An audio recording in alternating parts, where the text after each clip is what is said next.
You place your hand against the wall, the limestone cool beneath your palm, smooth from centuries of other hands ascending in darkness. The stairway spirals upward, each step worn in the center, where countless feet have climbed before yours. Your thighs carry the weight of the ascent, the rhythm slow and steady, a pace learned over years of nights. You do not pause, do not look back. You know each stone, each turn of the spiral, the way a sailor knows the stars. The air grows cooler as you climb. You feel it on your face first, then your arms, the warmth of the lower chambers falling away with each step. The walls press close on either side, carved from the island's bedrock, fitted so precisely no mortar shows in the joins. Your fingers trail along the surface. Here the stone is dry, there a patch of dampness where sea air has seeped through some invisible crack. You pass a doorway, a black rectangle opening onto one of the storerooms. You catch the scent of resinous wood, sharp and clean, stacked in bundles for the night's burning. Your breathing is even, unhurried. You have made this climb 10,000 times, will make it 10,000 more. The spiral tightens. You sense the narrowing of the passage, the way the wall curves more sharply under your hand. Your legs know the count of steps without counting. 73 from the last landing, always 73. The temperature drops again. You feel the shift in your chest as you breathe, the air thinner, cleaner, carrying the salt taste of open water. Above, a pale square of sky appears where the stairwell ends, not black, but the deep blue of late dusk over the Mediterranean. You reach it, your form breaking the threshold, your hand leaving the wall for the last time, your body rising up out of stone, and the wind finds you, cool and steady from the north, carrying the smell of distance and deep water. You stand at the edge of the platform, and the fire roars softly in its bronze housing ahead. The sky opens above you, vast and unbroken, darker than the stone you have just left, scattered with stars that seem close enough to touch at this height. The wind moves across the platform without obstacle, steady and cool, pulling at the fabric of your tunic, finding every gap in the weave. You breathe it in. Salt and distance, the clean smell of air that has travelled 100 miles without touching land. The fire burns in its bronze housing at the centre of the platform, a column of flame half, again as tall as a man, roaring softly with a sound like distant water. Its light catches the curved inner surface of the reflector behind it, a great polished mirror of bronze hammered smooth as glass, and throws the beam westward across the harbour mouth. You see the beam's path in the faint haze that hangs over the water, a shaft of gold stretching out into darkness until it dissolves into the night. The housing itself is blackened at the top where smoke rises, but the lower bronze still gleams, catching the firelight, sending smaller reflections dancing across the stone. Below, 300 feet down, the city spreads along the shore. Alexandria in darkness, a scatter of dim lights like embers half buried in ash. Here a lamp in a window, there the glow of a courtyard brazier, the palace district marked by larger flames behind high walls. The harbour is crowded with anchored ships, their masts bear lines against the faint shimmer of water, their hulls invisible in shadow. You hear the rigging clicking, the sound rising even at this height, 1,000 lines tapping against wood in the rhythm of the wind. Beyond the harbour, Past the breakwater where white foam catches the starlight, the Mediterranean stretches away into blackness. No lights out there, no boundary between sea and sky, only the sense of endless water breathing against the island's stones. You stand at the edge of the platform, your hands resting on the waist-high wall of limestone blocks still warm from the day's sun. The flame pulls at the air around it, drawing the wind inward, feeding itself with the steady hunger of something that must not go out. You feel the weight of it, not in your body, but in the way you stand, the way your eyes return again and again to the fire's height, checking the color of the flame, the straightness of its column. Every ship in the dark is watching for this light, and you are the one who keeps it burning. You turn from the wall and walk across the platform toward the storeroom entrance, a low opening cut into the tower's western side. The stone beneath your feet is uneven, worn smooth by decades of footsteps. The surface still holding warmth from the day, though the night air is cool against your face. The firelight follows you, casting your shadow long across the limestone, stretching it toward the darkness of the doorway. You step down into the storeroom, 3 steps carved into the rock, and the temperature drops. The air here is different, still and close, thick with the smell of wood. Cedar and pine stacked along the walls, the logs cut to lengths that fit the housing's mouth, dried until the resin weeps in golden beads along the grain. You reach for a piece of cedar, your hand finding it in near darkness. The wood is lighter than it looks, the resin making it dense but not heavy, and when you lift it, the scent rises sharp and immediate, sweet, almost like honey, but with an edge that catches in your throat. You take a second piece, then a third, cradling them against your chest, feeling the rough bark against the linen of your tunic. The resin is sticky where it has bled through cracks in the wood, tacky against your forearm. You climb back to the platform and the wind takes you again, sudden and clean, after the enclosed air below. The cedar logs shift in your arms as you walk toward the fire. The bronze housing stands at the center of the platform, open at the front where the flames leap and curl, the metal blackened around the opening, but still gleaming lower down, where the firelight catches it. You can feel the heat from 10 paces away, not the sharp heat of a cooking fire, but something deeper, steadier, a warmth that builds in the air and presses against your skin. You stop at the edge of the housing, setting 2 logs down on the stone, keeping the third in your hands. The fire inside is a bed of coals beneath leaping flames, red and gold and white at the center, where the heat is greatest. You can see the shapes of older logs half consumed, their surfaces gone to char and ash while their cores still glow. The smell here is different again. The char has a bitterness beneath the cedar's sweetness, and the salt from the wind mixes with it sharp and clean. You lift the third log and slide it into the housing's mouth, angling it across the coals. The flames dip for a moment, disturbed, then reach for the new wood. The resin catches first, popping softly, and a thread of white smoke rises, carrying that sharp cedar scent into the night. You add the second log, then the third, placing them with care so the air can move between them. The fire adjusts, rising higher, the roar deepening as it pulls more wind through the housing's vents. Your hands smell of resin and smoke. You step back, wiping them on your tunic, and the wind dries the sweat on your palms.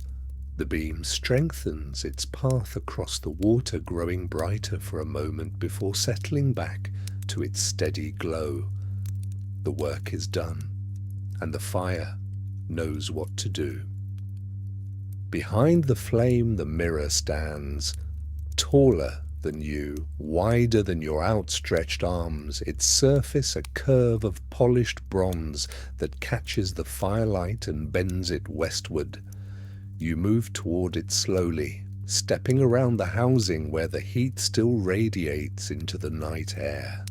The mirror's frame is iron thick and riveted, bolted into a stone base that sits on a track cut into the platform's limestone.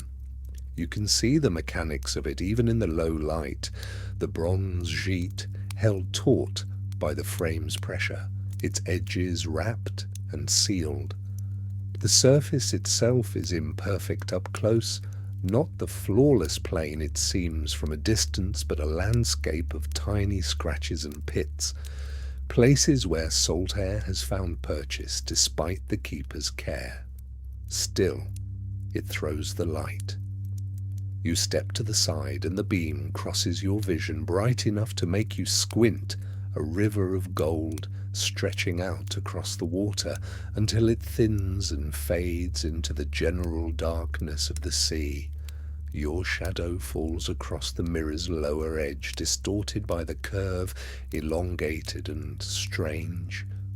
You watch it move as you move, a dark shape that seems both yours and not yours, bent by the bronze until you become something taller and thinner than you are.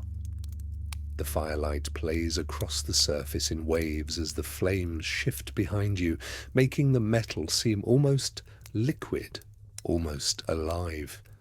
You reach out and touch the frame. The iron is cool despite the fire's proximity, the night air pulling heat from everything it touches. The bronze itself you do not touch. The oil from your fingers would mar it, leave smudges that would scatter the light. Instead, you crouch and look along its curve, checking the angle as you were taught. The beam should fall just above the horizon, high enough to clear the masts of anchored ships, low enough to be seen by those still far out. You can judge it by instinct now, after so many nights, the way the light sits against the darkness. But tonight, something feels off. A fraction too high, perhaps, the beam climbing when it should hold steady. You move to the track's mechanism, a series of bronze gears and wooden handles set into the stone at the mirror's base.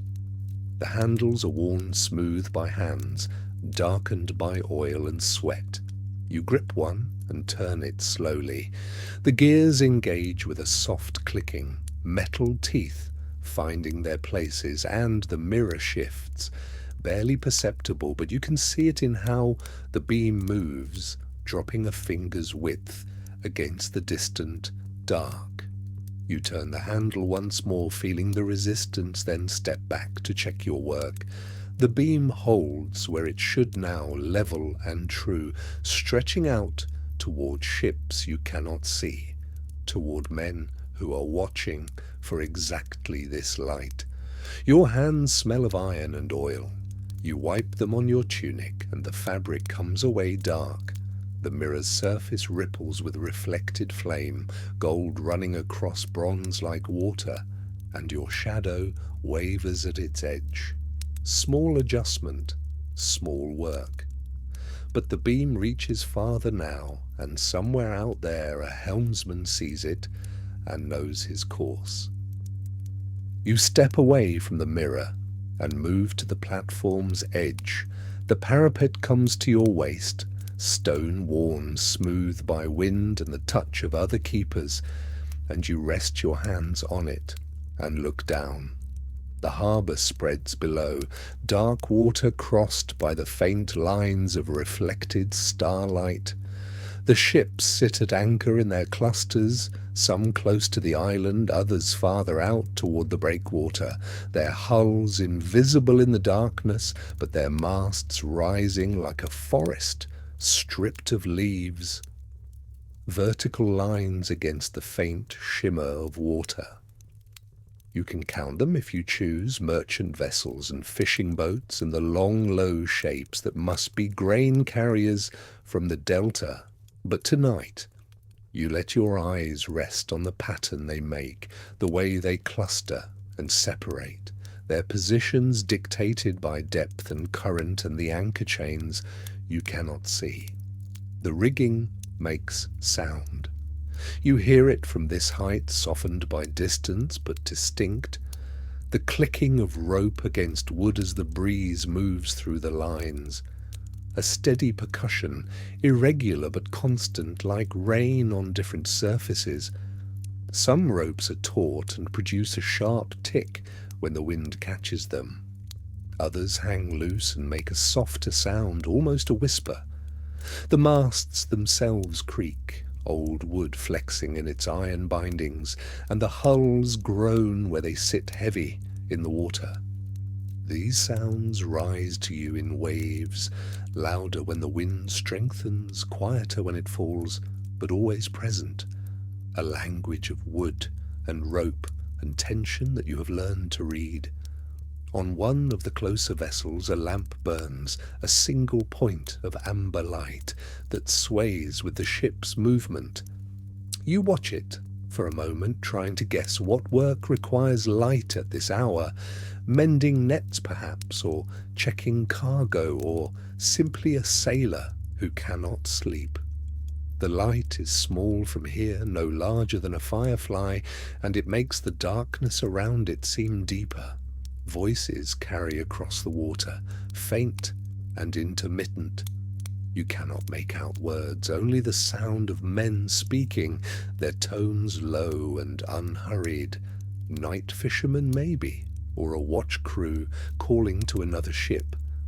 The water carries sound strangely, bringing some voices close while swallowing others entirely. Sometimes you hear laughter, brief and distant, and it reminds you that the harbour is full of life, even now, that the city's sleep is not absolute. The breakwater lies beyond the ships, a dark line you can barely distinguish from the sea itself. Waves break against it with a sound like breathing, a soft, continuous rush that underlies all the other sounds, the pulse of the Mediterranean itself. The wind brings you the smell of salt and fish, of tar and wet wood, the particular scent of a working harbour at rest. Behind the ships, the city spreads along the shore, the palaces and warehouses and the great library, all dark now, their fires banked or extinguished. A few scattered lights mark taverns or watch posts, but mostly there is only darkness, the shape of buildings suggested rather than seen. You are separate from it all up here, above the ships, above the city, alone with the fire and the wind, and these small sounds that rise from the world below. The clicking continues, steady as a heartbeat, the creaking, the distant voices, all of it reaching you like messages from another place. You listen, and the harbour becomes a pattern of sound, a map you could draw by ear alone, and the height between you and them feels both vast and fragile, a distance that could be crossed by simply descending the stairs but never quite closing. You step away from the parapet and turn toward the open sea. The city is behind you now, the harbour with its clustered ships and clicking rigging, and before you the Mediterranean stretches away into darkness, unmarked and infinite. The breakwater makes a pale line where stone meets water, a boundary you can barely distinguish from the black surface beyond it. Past that line there is nothing but the sea, no lights, no landmarks, only the faint difference between water and sky, where they meet in a darkness that seems to have weight. The wind comes from there, steady and salt-thick, pressing against your chest and face with a force that seems alive. It fills your lungs without effort, cool and damp, carrying the smell of deep water and distances you cannot name. You breathe in and the air tastes of brine. You breathe out and the wind takes it. In and the sea comes closer. Out and you release something small into the night. Your breathing finds a rhythm without your choosing it, slow and deep, matching something you feel more than hear. The long rise and fall of swells far out beyond the breakwater, waves that have travelled from places you will never see, rolled across hundreds of miles of open water to spend themselves against the coast. You cannot see them from here, but you feel their rhythm in the air, in the way the wind strengthens and eases, in the low sound that underlies everything else, a soft, continuous rushing, like breath drawn and released by something vast. The platform moves beneath your feet, or seems to. The tower is solid stone, but standing here in the wind you feel the slight sway of your own body, the constant small adjustments your legs make to keep you upright. The wind pushes, and you lean into it.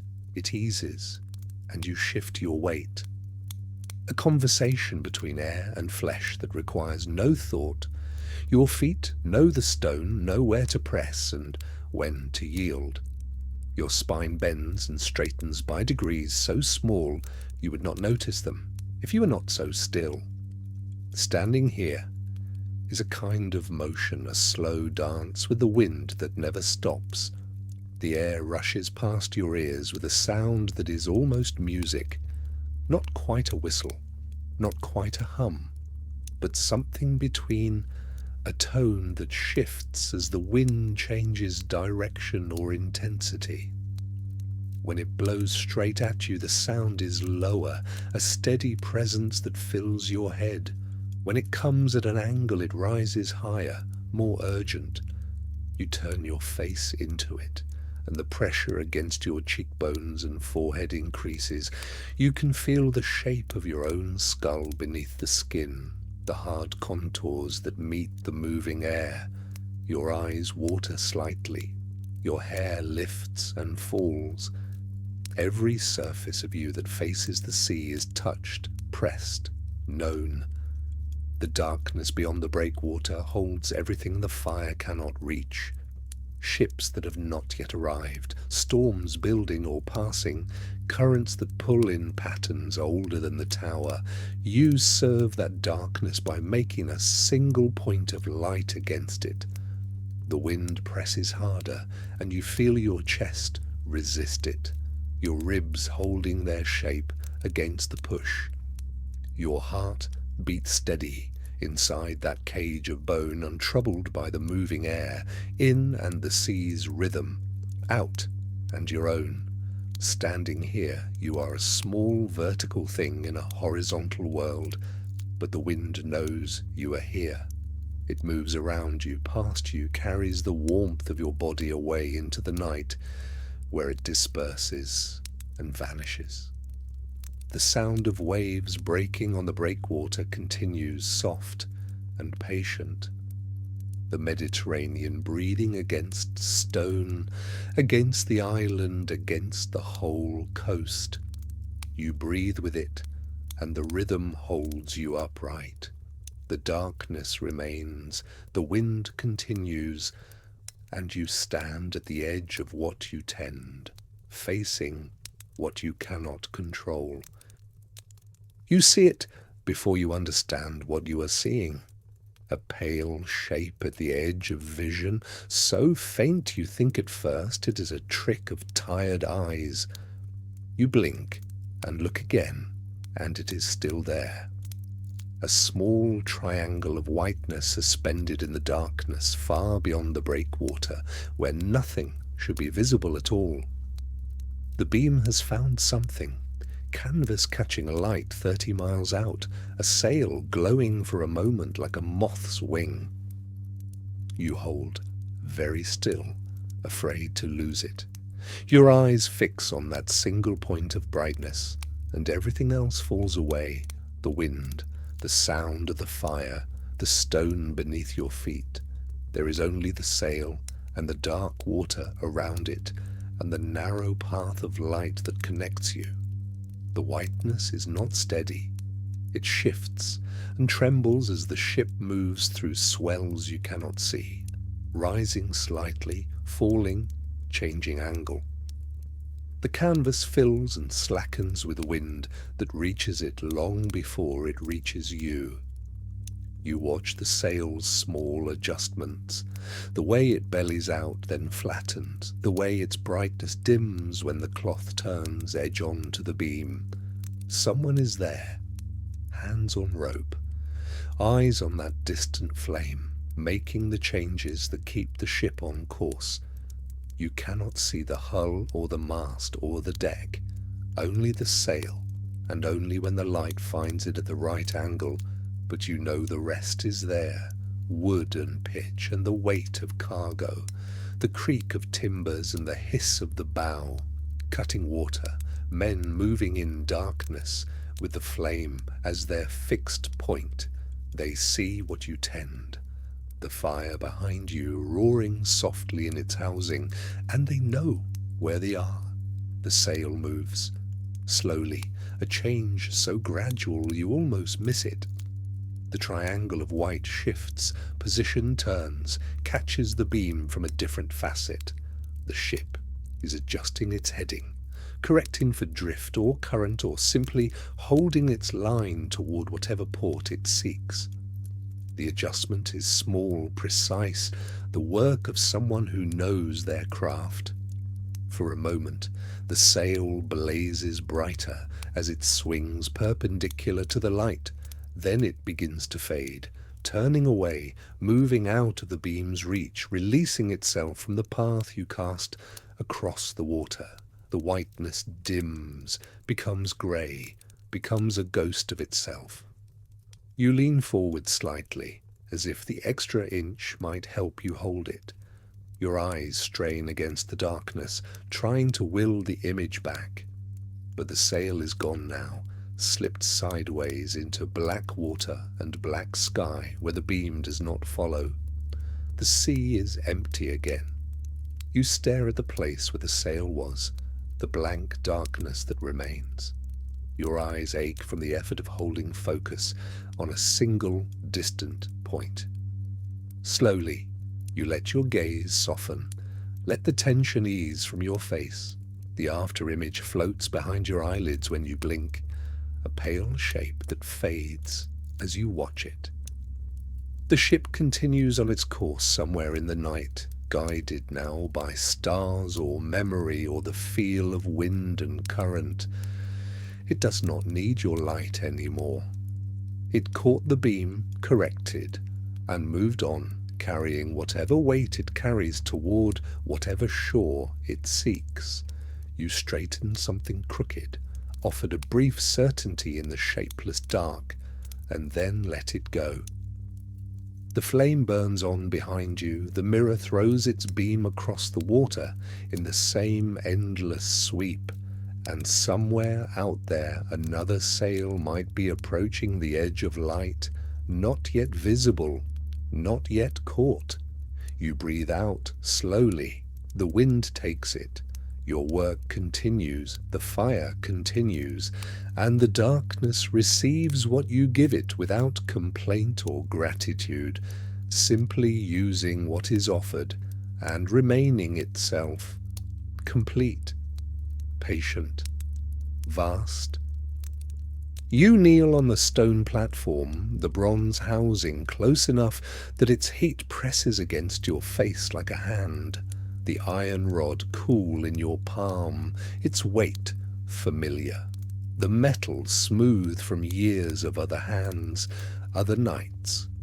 You slide the tip into the narrow gap at the housing's base where the glow shows through in thin orange lines, the coals beneath the cedar logs, their light shifting as you move the rod deeper. You feel the resistance when iron meets burning wood. Not pushing, just testing where the space is, where the air needs to go. The rod shifts left, and a small collapse happens inside. coals settling, sparks rising in the updraft like brief stars. Heat washes over your knuckles and you pull back an inch, holding steady. The flame above responds, not louder but fuller, the sound of it deepening as oxygen finds the core. You move the rod again gently to the right side, where the coals have banked too thick, pressing just enough to create a channel, a passage for the air to move through. The bronze radiates warmth in waves, and sweat gathers at your temples, slides down the side of your neck. Your forearm aches slightly from holding the angle, from the care it takes not to scatter the bed, not to break what is balanced. A coal tumbles free, and you guide it back with the rod's edge, tucking it into place like fitting a stone into a wall. The flame steadies. You can hear the difference before you see it, the raw smoothing into an even breath, the cedar catching fully now, resin popping in soft bursts. You withdraw the rod slowly, its tip glowing faint red in the darkness beyond the housing. You set it on the stone beside you, the metal ticking as it cools. Your hands are black with ash and char. You wipe them on your tunic without thinking, the fabric already stiff with salt and soot and the oil of wood smoke. Beneath you the stone is warm, holding the day's sun and the night's fire both. You shift your weight onto your heels, looking into the housing's heart where the coals glow in their lattice of heat, white at the centre, orange at the edges, the wood above them almost translucent with flame. This is the work. Not grand, not sudden, just the small adjustments that keep the light alive. A coal moved here, a gap opened there. The knowledge in your hands of how much pressure, how much patience, the flame does not demand. It asks, and you answer with iron and care, and the rhythm your father taught you and his father before him. The heat falls over you like a cloak. You close your eyes for a moment, feeling it on your eyelids, your cheeks.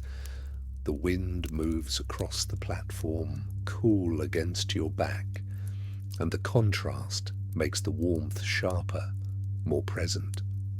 When you open your eyes, the flame is steady, the coals beneath it breathing. You rise slowly, knees stiff, and step back from the housing. The night air feels thin and clear after the furnace heat. Your hands still feel the rod's weight, though you are no longer holding it, still feel the careful pressure of moving fire without breaking it. Below, the sea is a moving darkness.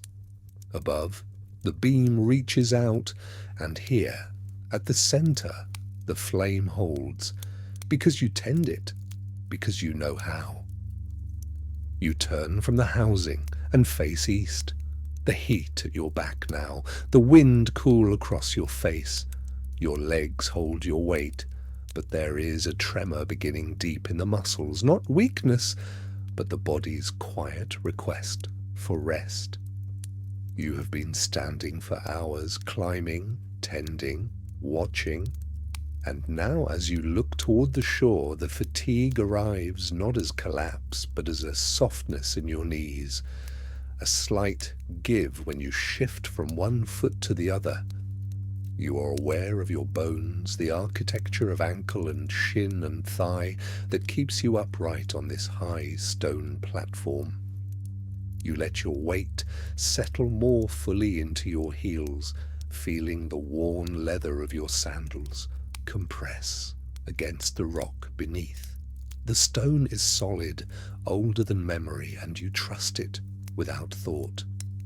Along the eastern shore, the great library stands in darkness. You cannot see its columns from here, but you know where it rises, a massive shape against the lesser dark of the city. Inside it the scrolls sleep. Words in Greek and Aramaic and Demotic and tongues you have no name for, all rolled and shelved and silent until morning, when the scholars return to their reading. You imagine the smell of old papyrus, the dust that hangs in the light through high windows, the sound of reed pens scratching. But tonight, there is none of that. Tonight, the library is a held breath, knowledge at rest. Beyond it, the royal quarter spreads along the water, palaces with their gardens and courtyards, the temple district with its shrines to gods whose names you speak in prayer, but whose faces you have never seen. All of it dark under the same sky that stretches above you. A few lamps burn in windows here and there, small yellow points like fallen stars. But most of the city has given itself to sleep. You feel it as a single body, the way a forest is a single thing made of many trees, the roofs and walls and streets all breathing together in the rhythm of night, the slow rise and fall of a world at rest. And you are the one eye open, the watcher, while others dream. Your hands hang at your sides, fingers still smelling of ash and cedar smoke, and you feel the slight sway that comes when you stand too long in one place. Not falling, just the body's small corrections, the endless minor adjustments that keep you balanced on 2 feet. Your spine is a column of its own, holding your head high enough to see across the water, and you are suddenly aware of its length, the weight it carries, the work it does without asking. The flame behind you casts your shadow long across the platform, a dark shape that moves when you breathe. You watch the city, and the city does not watch back. It trusts the light, trusts that when fishermen wake before dawn and watermen push their boats into the harbour and merchants open their stalls in the agora, the beam will still be sweeping the sea.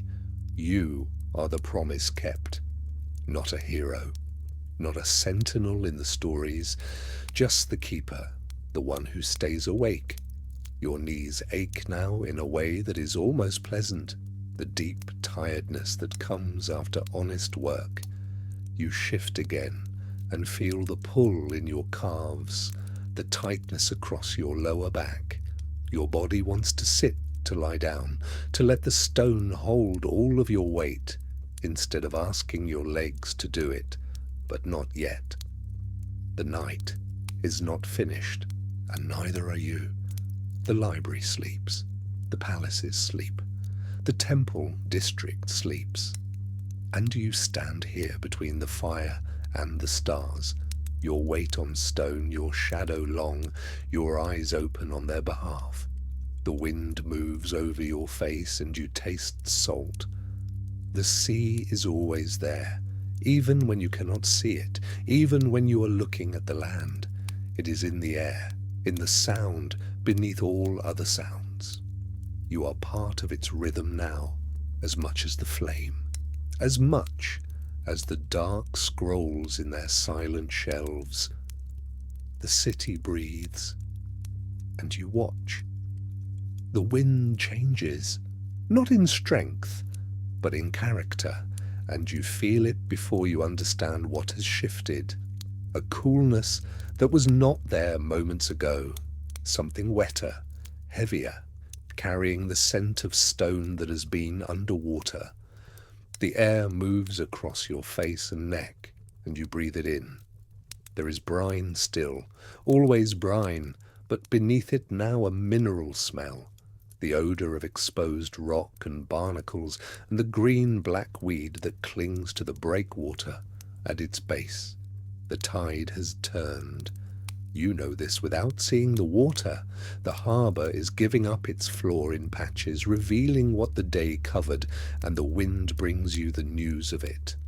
You turn your face into the breeze and close your eyes for a moment. The darkness behind your eyelids is softer than the darkness over the sea. You let the air move over your skin, and there is something else now, faint but unmistakable. Bread, The first loaves baking somewhere in the city below. One of the bakers has woken in the dark and stoked his oven, and the smell of it rises on the changing wind, warm and yeasty, cut through with the cold scent of seabed stone. You open your eyes again. The stars are still there, but they seem lighter somehow, less certain, not fading yet, but loosened, as if the sky's grip on them has eased. You cannot see the horizon, but you feel the night turning. The air itself tells you. The temperature is dropping in a way it did not drop earlier.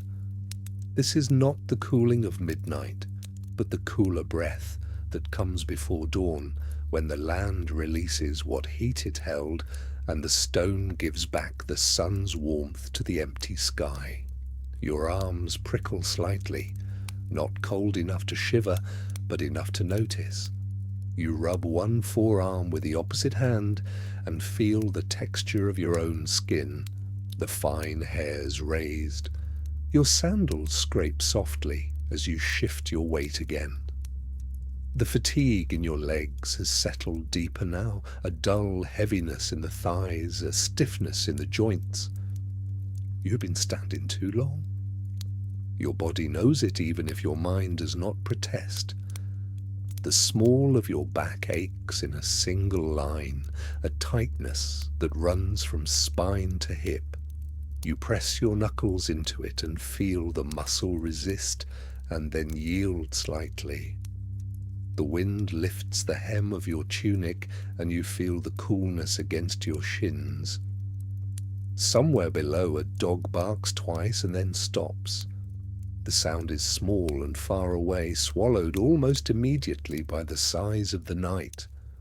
But it is another sign. The city is beginning to stir. Not waking yet, but shifting in its sleep, the first movements before the eye opens.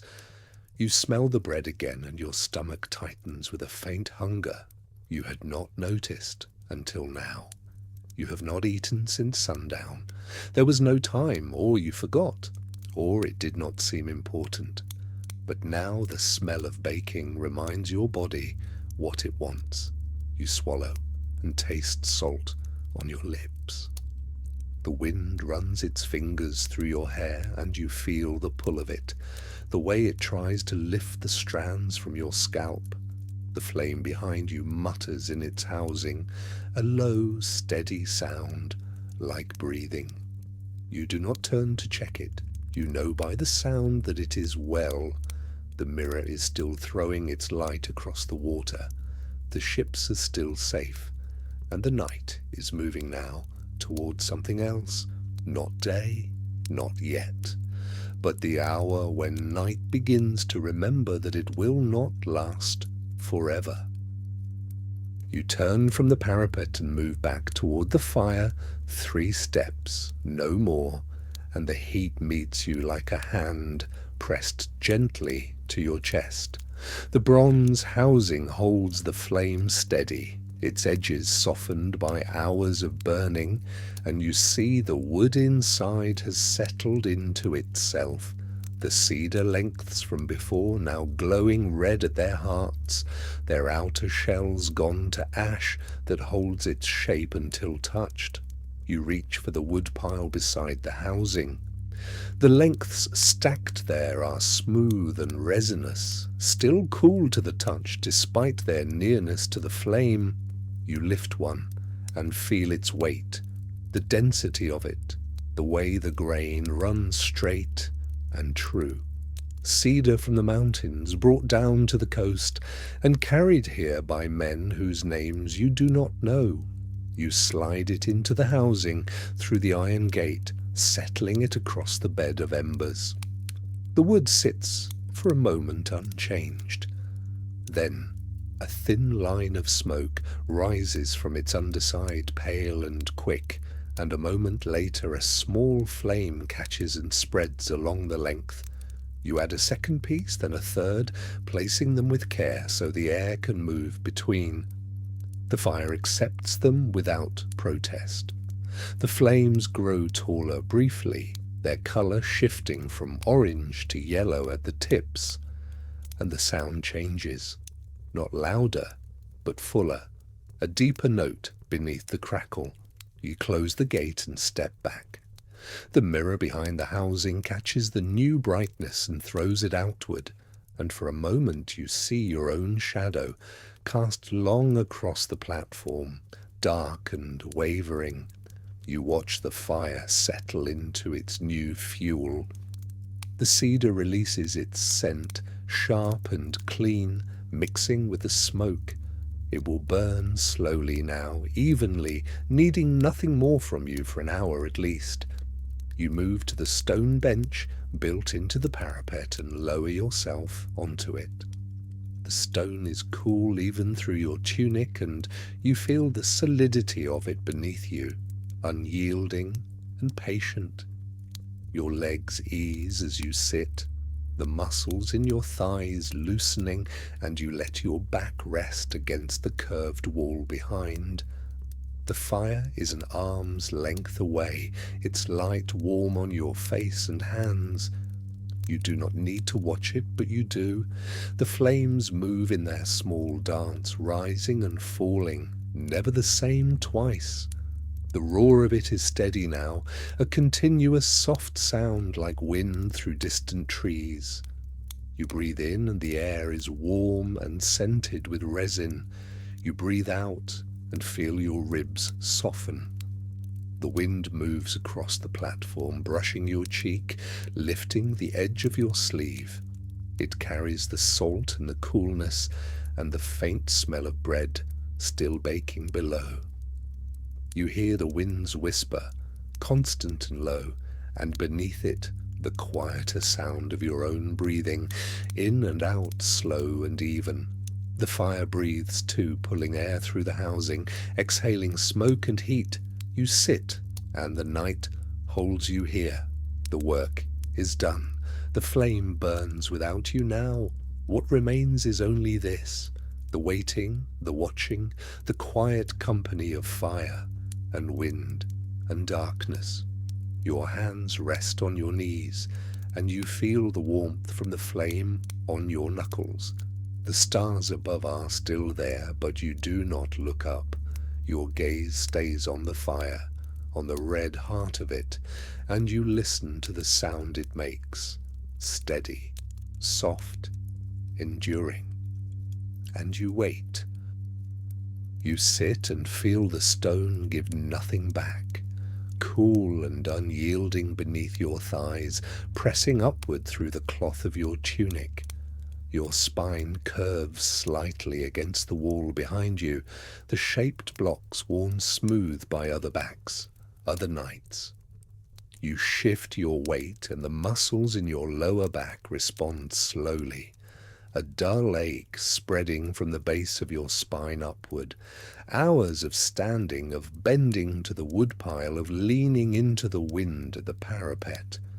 All of it sits in you now, a heaviness that begins in your legs and rises through your hips and settles in your shoulders. You let your head tip forward slightly and feel the weight of your skull. Not painful, but present. A reminder of what it takes to hold yourself upright. Your neck releases and the muscles along either side soften. You breathe in and the air is warm from the fire, scented still with cedar resin. You breathe out and something loosens in your chest. The flame burns an arm's length away, its light flickering across your closed eyelids when you blink. You do not need to watch it, but your eyes rest there anyway, following the movement without effort. The orange glow rises and falls, the sound of it a soft roar that no longer asks anything of you. Your hands lie open on your knees, palms upward, fingers slightly curled. The warmth from the fire touches your knuckles and the backs of your hands, but does not reach your palms. They are cool, the skin dry and roughened from rope and wood. You feel the pulse in your wrists, slow and steady, a quiet rhythm beneath the surface. Your thighs are heavy against the stone. Your calves ache where they hang, the muscles taut from climbing earlier, from standing through the hours since. You flex your toes inside your sandals and feel the leather press back.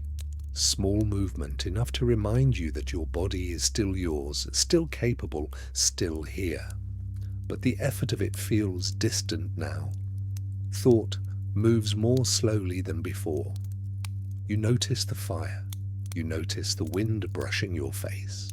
You notice the ache in your shoulders. But between each noticing, there is space. Quiet space where nothing is required. The flame will burn whether you watch or not. The mirror will throw its light across the water, whether you tend it or step away. The work you have done is enough. What remains is only the waiting, and the waiting asks nothing but presence. Your breath slows further, in through your nose, the warm air filling your chest, out through barely parted lips, releasing. Your ribs soften with each exhale. The weight in your legs deepens. The ache in your back becomes part of the night, no longer calling for attention. You hear the wind, steady and low. You hear the fire's soft voice. You hear the distant sound of water against stone far below. And beneath all of it, the quiet sound of your own body, the slow pump of your heart, the soft creak of your joints as you settle, the whisper of breath in your throat. You sit, and the night holds you, the stone beneath you, the wall at your back, the fire before you, and you let the hours dissolve into this, the body's weight, the flame's constancy, the knowing that soon someone else will climb the stairs and you will descend into sleep. But not yet, not yet. For now, there is only this, the sitting, the breathing, the slow unwinding of muscle and thought, and the flame that burns without you. Your eyes rest half open on the flame, not watching now, but letting the light exist where it is. Orange glow, softening at the edges, no longer sharp against the darkness, but part of it. The fire moves, and you see the movement, but do not follow it. Your gaze settles somewhere in the middle distance, unfocused, the bronze housing a dim shape, the mirror behind it catching fragments of brightness that do not ask to be understood. The darkness around you is no longer something to guard against. It is simply where you are, vast and patient, the sea invisible beneath it, the stars cold points above. The beam reaches out across the water, as it has done since you climbed the stairs, as it will do after you descend. You blink slowly, and the light blurs, your lashes catching the glow, a brief softness before your eyes open again. You do not need to see clearly. The flame tends itself now, wood settling into embers, embers glowing beneath fresh splits you laid earlier. The sound of it is constant, a low breath that merges with the wind, with the faint pull of waves against stone far below. Your own breathing matches it without effort, in and out steady, the rhythm no longer something you choose, but something that simply continues. Your chest rises and the warm air fills you, your chest falls and the night takes it back. No boundary between the two, you and the flame, and the breathing, and the dark. All of it, one thing now. The stone beneath you holds your weight, and you feel it less as pressure than as presence. The wall at your back, cool through the cloth of your tunic, your shoulders resting against it, spine curved, head tipped forward slightly. Your hands lie open on your knees, fingers loose, palms turned upward toward the warmth. The fire's glow touches your wrists, the soft inside of your forearms, but does not wake you. You are already awake and already drifting, both at once. Somewhere far out on the water a sail catches the beam and turns. You do not see it, but you know it happens. The mirror throws light, and the light finds what it finds. A sailor looks up and adjusts his course, knows where the harbour lies, where the rocks end and the safe water begins. This knowledge moves through the night without your effort. The flame burns, the beam reaches. The watching continues, whether you sleep or wake. Your breath slows further, in, out. The heaviness in your legs deepens into stillness. The ache in your back fades into the stone. Your eyes close and the fire is still there behind your lids, a soft orange glow that does not demand sight. You rest in it. You rest in the knowledge that the work is done, that the light continues, that the night holds everything and asks for nothing, and you let go.